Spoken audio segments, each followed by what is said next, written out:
തിരുവേഗപ്പുറ ചെമ്പ്രയിൽ വീട് കുത്തി തുറന്ന് മോഷണം. 2 മൊബൈൽ ഫോണും 2.5 ഗ്രാം തൂക്കമുള്ള സ്വർണ്ണത്താലിയും മോഷണം പോയി. ചെമ്പ്ര വായനശാലയ്ക്ക് സമീപം കരുവാരത്ത് മൊയ്തീൻകുട്ടിയുടെ ഉടമസ്ഥതയിലുള്ള വാടക വീട്ടിലാണ് മോഷണം നടന്നത്. പരുതൂർ മൂന്നുമൂല സ്വദേശി സുരേഷും കുടുംബവുമാണ് ഇവിടെ വാടകയ്ക്ക് താമസിക്കുന്നത്. കൊപ്പം പോലീസ് സ്ഥലത്തെത്തി അന്വേഷണം ആരംഭിച്ചു. ചൊവ്വാഴ്ച രാത്രിയിലാണ് സംഭവം. രാത്രി 11 മണിയോടെയാണ് പ്രകാശനും ഭാര്യയും മക്കളും ഉറങ്ങാൻ കിടക്കുന്നത്. രാവിലെ എഴുന്നേറ്റപ്പോഴാണ് മോഷണ വിവരം അറിയുന്നത്. പിന്നെ ഉറങ്ങി നീച്ചിട്ട് പുറത്ത് വന്ന് നോക്കുമ്പോഴാണ് ബാഗും എല്ലതും പുറത്ത് കിടക്കുന്നത്. പിന്നെ വാതിൽ ലോക്കില്ലാതെ പൊട്ടിച്ചിട്ടുണ്ട്. പിന്നെ ഓരോന്നോരോന്നായി നോക്കുമ്പോ ഓരോന്നോരോന്നായി കാണാനില്ല. ഫോണ് കാണാനില്ല, അങ്ങനെ മാല കാണാനില്ല, ഓരോന്നോരോന്നായിട്ട് കാണാനില്ല. എന്റെ മാലയുടെ ഒരു താലി ഉണ്ട് സ്വർണ്ണത്തിന്റെ, അത്. പിന്നെ ഫോണ് കുട്ടിയുടെ പുതിയ ഫോണാണ്. പിന്നെ എന്റെ ഒരു ഫോണ്. അങ്ങനെ പൈസ ബാഗിൽ കുറച്ച് പൈസ ഒക്കെ ഉണ്ടായിരുന്നു, അത് പോയി. അടുത്ത വീട്ടിൽ പോയിട്ട് ജനൽ തുറന്നിട്ട് പിന്നെ എണ്ണ കുപ്പി എടുത്തിട്ട് ജനലിൽ കൂടെ ഒഴിച്ചിട്ട് ആ കുപ്പിയോട് കൂടി പോയായിരുന്നു കൊണ്ടുപോയിരുന്നു. പിന്നെ അപ്പുറത്തെ വീട്ടിൽ പോയിട്ട് വാതിൽ മുട്ടുക, ഒച്ചപ്പെടുത്തുക. വീടിന്റെ പുറകുവശത്തെ വാതിലിന്റെ പൂട്ട് തകർന്ന നിലയിൽ കാണപ്പെട്ടു. തുടർന്ന് പരിശോധന നടത്തിയപ്പോഴാണ് ജനലിന് സമീപം വെച്ചിരുന്ന മൊബൈൽ ഫോണുകളും അലമാരയിൽ സൂക്ഷിച്ചിരുന്ന സ്വർണ്ണത്താലിയും മോഷണം പോയതായി അറിയുന്നത്.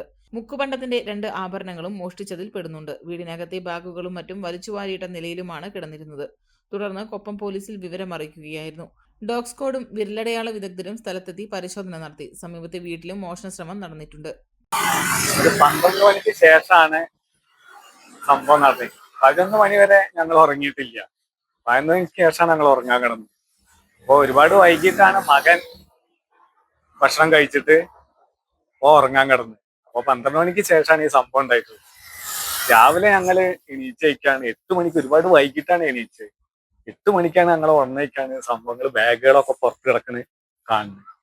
അങ്ങനെ നോക്കുമ്പോഴാണ് മൊബൈൽ ഫോണൊന്നും കാണാനില്ല, താലി കാണാനില്ല, ബാഗൊക്കെ പുറത്ത് കിടക്കുന്നുണ്ട്.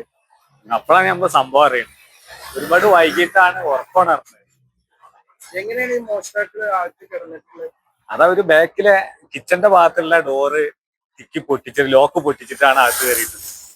നമ്മളൊന്നും അറിഞ്ഞിട്ടില്ല. വീട്ടിൽ നിന്ന് എന്തൊക്കെയാണ് നഷ്ടപ്പെട്ടിട്ടുള്ളത്? നഷ്ടപ്പെട്ടുള്ളത് 2 മൊബൈൽ ഫോണ്, 2.5 പവന്, 2.5 ഗ്രാമിന്റെ ഭാര്യയുടെ ചെയിനുമുണ്ടായ താലി, ഇത്രയും നഷ്ടപ്പെട്ടുള്ളൂ. ഓരോ നഷ്ടപ്പെട്ടു. ഈ ഭാഗത്ത് മോഷണം നടക്കുന്ന ഒരു ഏരിയയാണ്. ചെറുതായിട്ട് ഈ ഭാഗത്ത് പൈലിപ്പുറം ഭാഗത്തൊക്കെ ചെറിയ മോഷണം ഉണ്ട്. കുറച്ച് ദിവസം മുന്നേ ഇവിടെ അടുത്ത വീട്ടില് ബാക്കിൽ വന്നിട്ട് ബെല്ലടിക്കുക, ഡോർമ മുട്ടുക, അതൊക്കെ ഉണ്ടായിട്ടുണ്ട്. എന്നിട്ട് അവരൊക്കെ പുറത്തിറങ്ങി വിളിക്കുകയൊക്കെ ചെയ്തു. ഞങ്ങളൊക്കെ ഫോണിൽ വിളിച്ചിട്ട് ഞങ്ങള് ലൈറ്റൊക്കെ ഇട്ടിട്ട് നോക്കിയൊക്കെ ആരും കാണുകയൊന്നും ചെയ്തില്ല. ചെറിയ ശല്യപ്പെടുത്തൽ ഈ ഭാഗത്തൊക്കെ ഉണ്ട്.